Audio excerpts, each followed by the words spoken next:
Hey everybody, and welcome back to my dream machine, and welcome back to Creative Kiwi. This is what we're going to be making today. It's so awesome.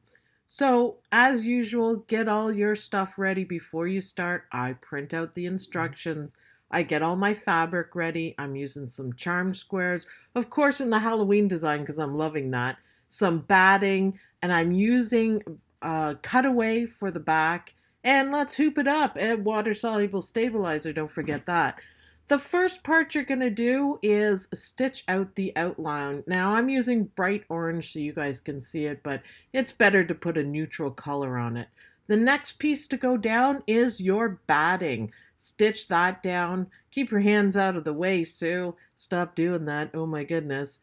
Now that once that's down, we're going to throw our first piece of fabric down. Now I didn't bother to cut my fabric. I'm just using the layer cake, and it didn't take me long to figure out that smaller pieces are a little bit easier to use. The first cut you make is just at the top of the circle, and the next thing we're going to place down is the petal part. So that little kind of orange shaped part there is what you do. And now you want to cut, we're going to take it to the cutting board. You want to cut to the top and the bottom and cut it out nicely. I decided to chop off my big piece because it was getting really awkward. I cut everything up after that because it was just too annoying for me. Place down your next circle piece and tack that one down, and it's starting to look great. And I kind of missed something here. Oh, cut out the bottom of the circle first, place the other piece down. Anyone know what I forgot? Oh, darn. I was like, wow. So I'm back to trimming already. Hey, I'm kind of pointing at it there. Hey, no, didn't think too much of it. Nope, just kept going. The next thing to stitch is the wonderful quilting stitches. And yeah, I kind of did forget something. And here is where I realized it. I'm like, darn. So I tried to pick the stitches out. It didn't work very well. Through the magic of embroidery, it suddenly fixed. Actually, I redid it again because I made such a mess pulling it all out. So continuing on, we're going to finish our circle quilt stitches, and it's starting to look really good. I did purple because I kind of like that. Pop the backing under the hoop. Now I'm just using cutaway. I didn't want to make it reversible, but if you do, then you need to use the fabric and slip it under your hoop or tape it down if you need to. Once that's done, you have the backing on, get to trimming. Very carefully, try to do it as neat as you can. You can see my cutaway fabric right there, and I just didn't want to reverse it, so I just thought, use the cutaway as a nice backing. There we go. Trim out everything as carefully as you can. Don't make too much of a big deal about it. We're going to clean it up afterwards. Put it back in the hoop, and we're going to start with the zigzag stitches, and that just holds everything down. I am still using my purple thread because I thought it looked good and I didn't worry about it too much. I think the colors of the material and the thread make a big difference here. Now, we're almost done this part, and I decided around the outside was going to be purple, and the petals, so for on mine here, the petals are the darker material. I did the outline, the satin stitches in black. Now, as I said before, I think the thread and the fabric is paramount. So make sure, so play around with your fabric and your thread and make sure the color combination looks great. I think for mine, if I had kept the same color throughout, I think it would look better. I'm not sure if that's blue or if it's black, or sorry, purple, or if it's black. I think either one in this case. So we've laid down the satin stitches. We've done the fancy Creative Kiwi on the outside. Now we're going to trim this out. This is number one. And we're going to basically the same thing a couple of more times, but a little bit different. Now, take special care to the insides where we're going to be matching things up, and trim it as neatly as possible. It just simply makes it easier to put everything together. So while your other one is stitching, neaten it up, take a few minutes to do it, and it'll make a big difference when you put stuff together. Now for part 2. Now, it's basically the same as part 1. You'll get the rhythm of this design and you won't make mistakes because you'll be doing the same things over and over again. So the same as 1, the first thing you put down is the thin batting that you've got. The outline stitch is going to stitch that down completely. Place the first circle, so the top circle fabric down, and again I cut mine a little bit smaller so it would fit in. Do a little trimming. You don't have to trim a whole lot here. I trim a little bit more. I just found it easier to do it at the same time.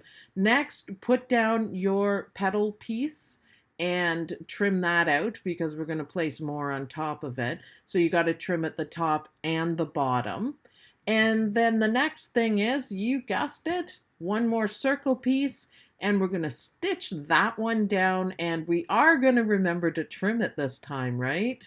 I take it out a little bit just to make it easier. So trim the top and the bottom of it. I just went ahead again and trimmed everything else out. It doesn't really matter what order you do it in.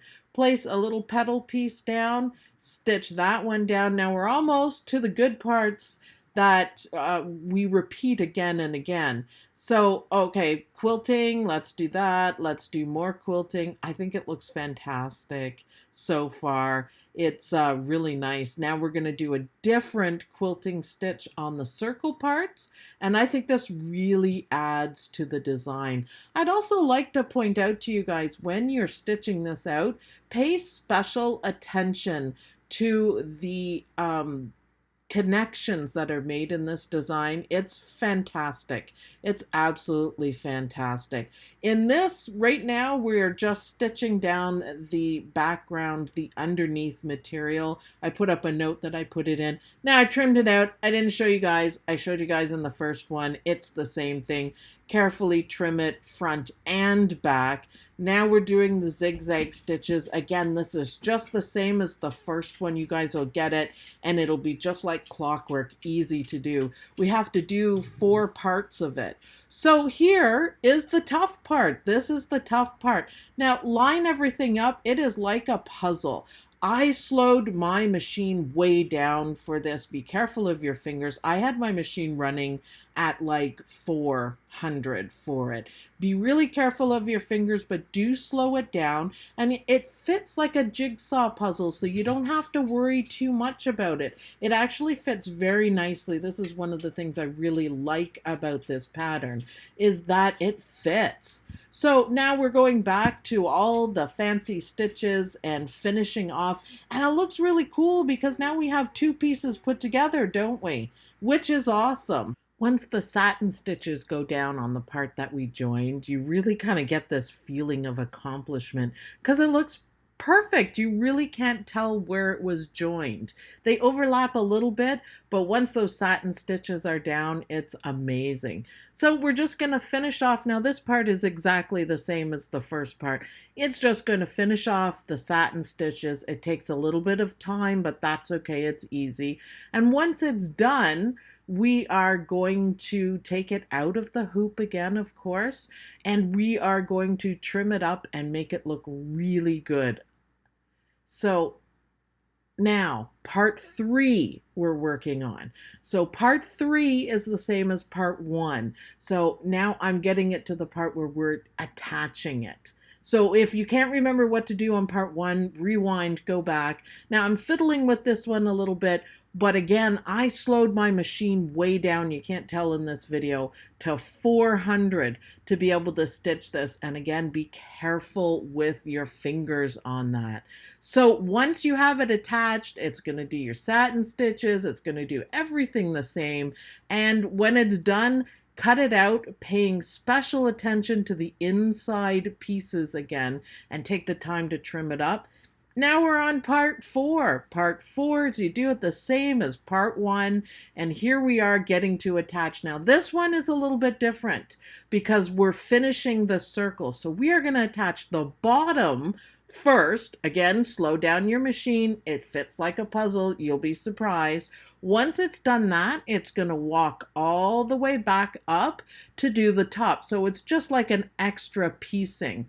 Once it's up there again, and hold it, kind of, I fiddle just a little bit so your machine is still going to be running slow, and attach it up. Wow, I was so happy. I gave you guys the thumbs up because I'm like, wow, this is awesome. Now I have a full circle and it looks great. So the next things, it's going to go ahead and finish the satin stitches and do the decorative stitches.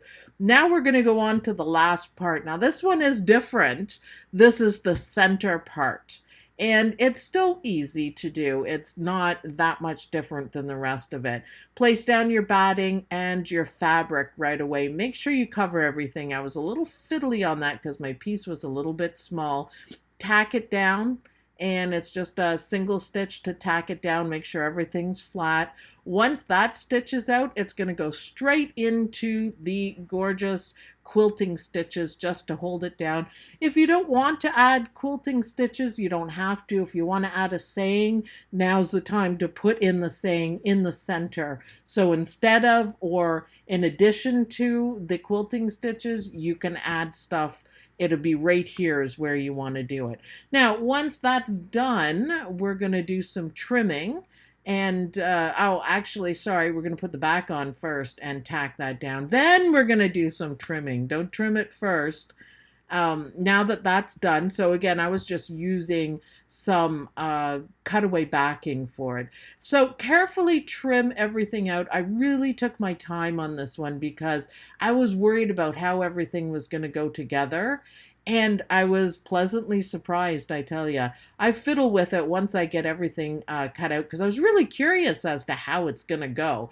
And look, everything just goes. I was like, oh, okay, that's not hard. Don't expect it to stay in place when you carry it over to your machine. So I just had it on top. Now, the way this is going to stitch out is easy. It's slow your machine down again, and it's going to do one side and then the other. So watch your fingers and fit it together on the line. So once it's done, it's going to go walk back up and do the other side because it is easier to place it down from top going to bottom.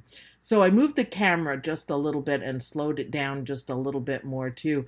But look, it went into place like perfectly. I was like, wow, this is the coolest design I've ever done. This is fantastic. So if you're worried about piecing it, don't. Just try it. It's easier than you think. I was completely happy with it.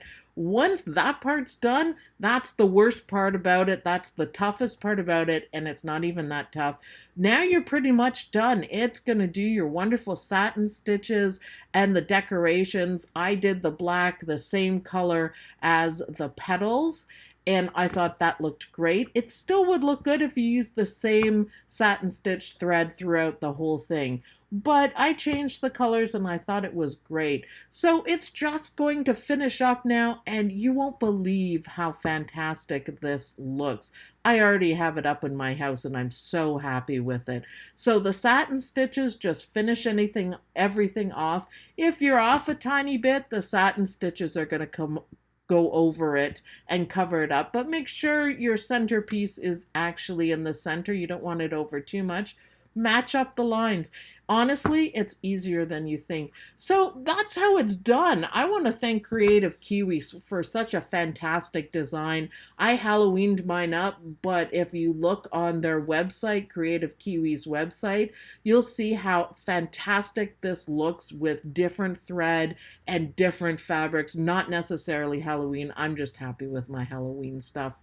So thanks everyone for watching. Let me know in the comments what other Kreative Kiwi designs you'd like me to do videos on. And try this. You'll be so happy with the results.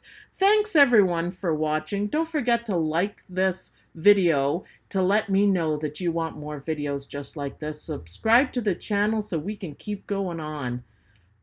And there it is. Look, isn't that fantastic? Now all you have to do is the finishing touches, trim it, and it's starting to look fantastic. So thanks everyone, and I'll see you guys in the next video.